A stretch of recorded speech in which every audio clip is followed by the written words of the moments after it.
how to deal with shame around your anxiety symptoms. You might not be living life like you normally would. You might be relying on people, having a safety person, even maybe becoming a burden to other people. And you might start having shame around your anxiety. What I want to talk about in this video is if you're dealing with shame around your symptoms, around your anxiety, I totally understand. And I want to give you some practical tips on what you can do to deal with this shame, because there was a small handful of people that I would talk to about my anxiety. This is something that I wanted to go in the grave with me. I didn't want anyone to know I was dealing with anxiety because I didn't want people to treat me differently knowing that I went through this. The shame emotion is more toxic than you think, and it can really hold you back when honestly, you don't need to be spiraling. You need to be focusing on the right principles of recovery, and you need to be proactive in the journey. So let's get it started. Now, I'm not going to be talking too much about the steps to recovery. If you want to know more, I'll put a link down below, or you can go to byebyepanic.com and it will help you understand why you're experiencing these symptoms and what to do to begin reversing it. Basically, your body wants to make sure that there's nothing out there that's going to come get you. It wants to prevent any sort of threat. And so what it does is that it becomes more sensitive. Now, what ends up happening is a lot of the symptoms you experience, including the emotions of shame, that becomes magnified. So the first step to understand is that you're going to be feeling intense emotions when you're on the recovery journey. It's not just going to be fear. You'll also notice you'll have intense moments of sadness. You'll even have moments of anger. In fact, when people start getting better on the recovery journey, one of the things they notice is that they get more irritable. And one of the emotions that also comes with that is shame. You can't believe that feeling of shame. You need to just observe that emotion for what it is and don't go into the narratives of why you're feeling shame. You know, when I was dealing with the anxiety, I went from somebody who was traveling internationally by the time he was like 17, 18 years old, living by himself, to someone that couldn't leave his house. And that contrast was so intense that I just felt sadness. I felt sorry for myself. I felt shame. All I was feeling was just shame because my nervous system was sensitized, but I was attaching a story to it. And so if you're dealing with similar thought patterns, disassociate the thought from the feeling. Just let the feeling be there and don't focus on the thoughts, the narratives behind it.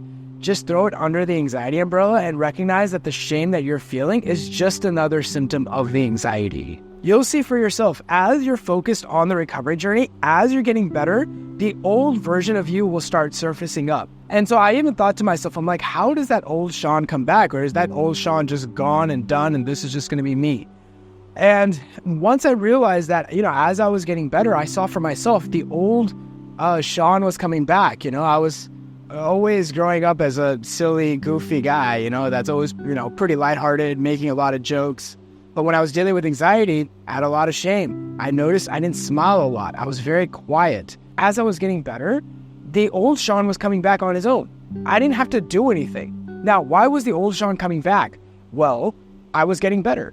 And so I noticed that as you get better, the old version of you comes back on its own. Now, the second thing to understand, and this is so key, anxiety recovery is not just about responding to your symptoms. It's not just about learning how to deal with fear. It's learning how to deal with every emotion. So that includes sadness, that includes shame, that includes guilt. Basically, how do you deal with emotions altogether? And what happens is, and I see this all the time, not just with anxiety, but any sort of self-development journey, these emotions come up, and what happens is people try to find ways to suppress it. They try to find a way to almost repress it. So they will do things to avoid feeling these emotions because they don't know how to handle these emotions. And so it's important to understand that a big part of the recovery journey is learning how to sit with the emotions without reacting to it. When it comes to emotions and thoughts, they're connected, right? So let's say you're having an emotion of shame. In your mind, because you're dealing with anxiety, you're very logical, your mind is racing, you will think to yourself, okay, I'm having shame because, I'm not the person I used to be, or I feel like, I've been using this person as a safety person. I just wish I could be independent and go live by myself.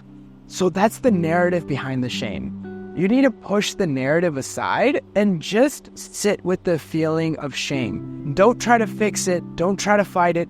Don't get too identified with the shame. The shame is not you. Anything you can witness is not you. So if you can just view the shame for what it is and just let it be there and sit with it. One of my mentors would say, die with the feeling. Just sit with it and just let it consume you. What you will find is that emotion in itself will release on its own. You don't have to do anything. Once you understand that, you can handle any emotion that comes at you. Now, the last thing I want to mention to you is something pretty interesting. When I made my YouTube channel, when I was talking more about anxiety, when I realized that, listen, if I really want to help people on the anxiety recovery journey, I have to be very vulnerable with my story. If I'm serious about it, I need to talk about what I went through, and I need to connect with people through video. And when I started making videos, I thought people were going to treat me differently. I thought people were going to act weird around me. They were like, oh my God, don't tell Shaan, X, Y, and Z. He used to struggle with anxiety. We don't want him to get anxious for any reason. Sharing this with somebody was too big. It was too vulnerable. A lot of people get tattoos of things that are very meaningful. For me, this anxiety thing was so meaningful. It was like, I didn't even need a tattoo. I'm like, why? Like, I'm embodying what I'm doing already. Like, I don't need a tattoo to show anybody. Like, I know what I went through. When I ended up talking about my anxiety, do you know how many people treated me differently? Nobody. Two responses would happen with my friends, with close people. Number one, people just don't care. And that's okay. They're like, all right, cool. He's doing his thing. He's helping other people. Good for him. When I'm around him, he acts fine. He's cool. Yeah, good for him. Or number two, people found that vulnerability of sharing my anxiety as a form of courage. When I was sharing my story, I wasn't sharing it from a place of needing validation, meaning I'm not needy about it. I'm not sharing my anxiety and be like, oh, I'm really struggling. Can somebody help me? I'm sharing my anxiety as a way to be like, look, I went through this. It was difficult. Here's what really helped me. And I think it'll help you too. Then people didn't look at it as anything to be shameful around. People didn't treat me any differently. They said, oh, wow, like that takes a lot of courage. That takes a lot of vulnerability. So the point is that you don't need to have shame around your anxiety. This is you right now. It's not you forever. But that being said, it's not other people's responsibility to make you feel better.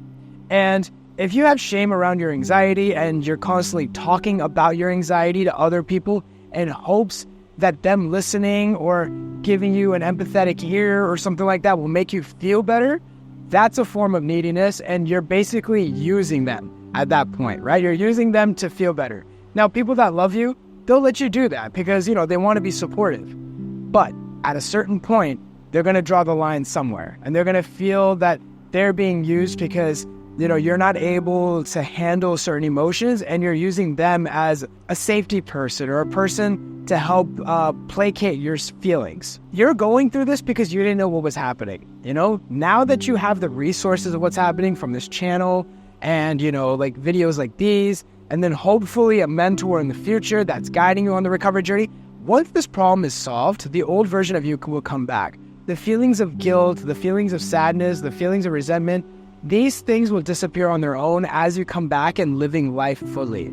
And the best part is, moving forward, you'll know how to handle emotions. The only way you can recover is by knowing how to handle the symptoms and the emotions. You going through this journey, you will see for yourself now, you know how to respond to your symptoms. You know how to respond to panic attacks. You know how to respond to intrusive thoughts. You know how to respond to these mysterious physical symptoms. You know how to respond to the depersonalization, derealization. Yet you also know how to respond to these emotions. And so moving forward, when you're living life and you're going to be experiencing other emotions as you're living, it's not going to be as intense as it is right now for you because you're sensitized. Your emotions are going to be a lot more intense. Over time, you'll know how to respond to these emotions too. You're going to have such an unfair advantage in life. It's going to be awesome. And it's all going to be because you went through this experience.